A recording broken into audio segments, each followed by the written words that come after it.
Hello friends, today we'll cover second topic in chapter 12, that is information in respect of non-cognizable offense, section 155. In previous video we did section 154, that is information in cognizable offense. So section 155 head note reads as information as to non-cognizable cases and investigation of such cases.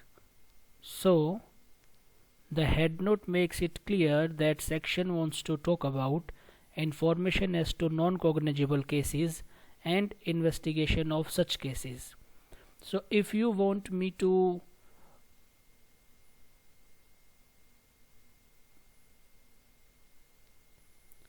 interpret the language of section as well, please mention that in comment. It may be done so.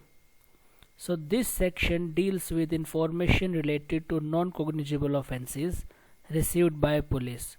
Clause 1 says that if police officer receives information related to non-cognizable offence, he will record the substance of information in GD/SD.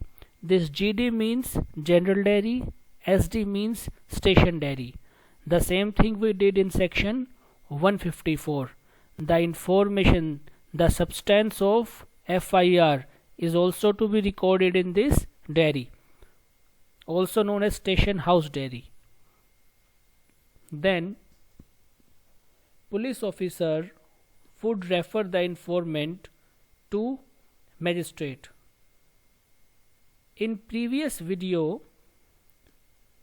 named as lecture 5 part 2 and criminal process in brief part 1, we mentioned that non-cognizable offence is to be treated by magistrate as complaint cases.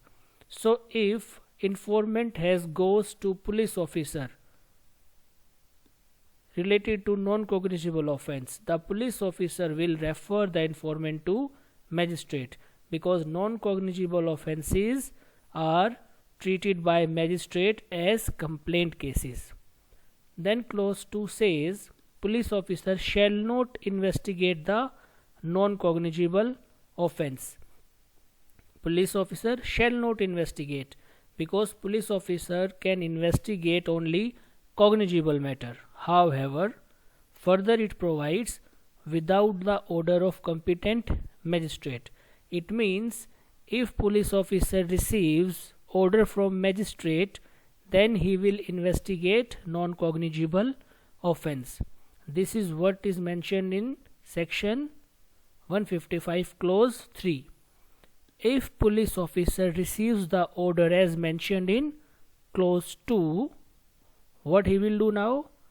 He will investigate the matter in the same way as cognizable matter. He will investigate, he will submit the charge sheet, but he will not exercise power to arrest without warrant. In cognizable cases, police has power to arrest the accused person without warrant. But in non-cognizable cases, even if magistrate has empowered the police officer, has ordered the police officer to investigate the matter, he will investigate the matter as he is investigating the cognizable matter, except one thing, and that is he will not exercise power to arrest without warrant. Then clause 4 says if case is related to both cognizable and non-cognizable offence, meaning thereby in one instance, in one transaction, there are both cognizable and non-cognizable offence, and at least one offence is cognizable, at least one offence is cognizable, then whole case would be considered as cognizable.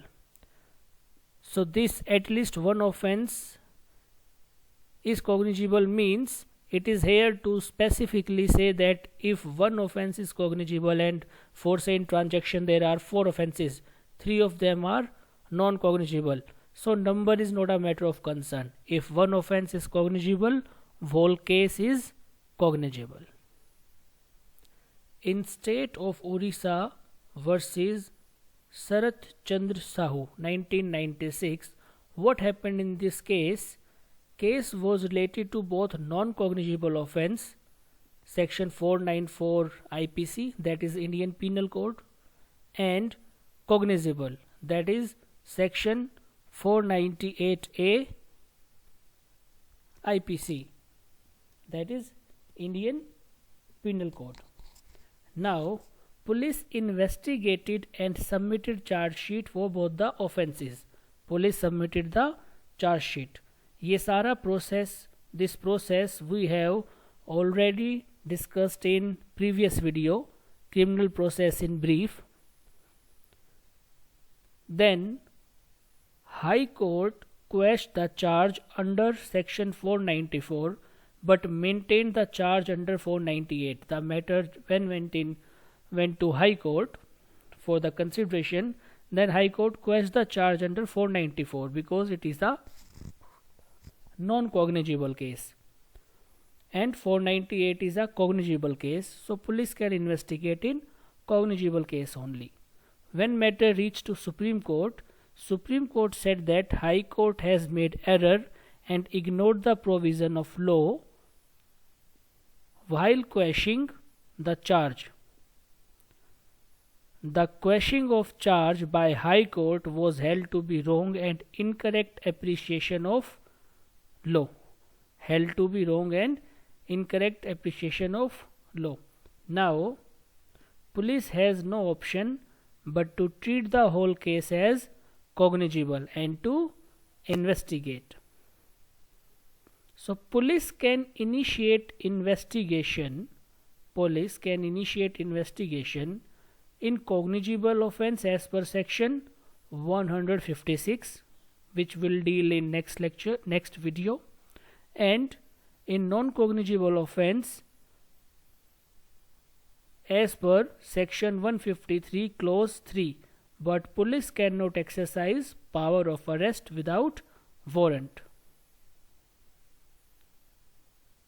There was a extra column here due to typographical error which we have removed. So police can initiate investigation in cognizable offense as per section 156 and in non-cognizable offense as per section 155 clause 3.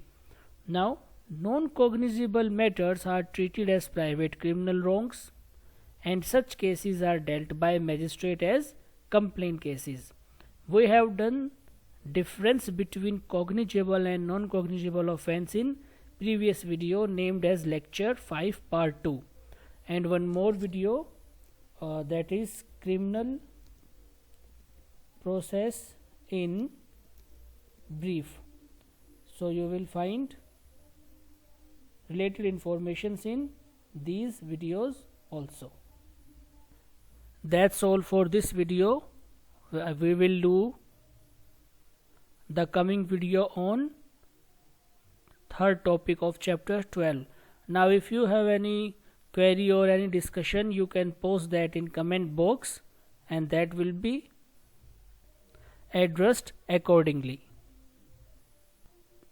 You may also subscribe the channel and like the video. Stay safe, stay healthy, best of health.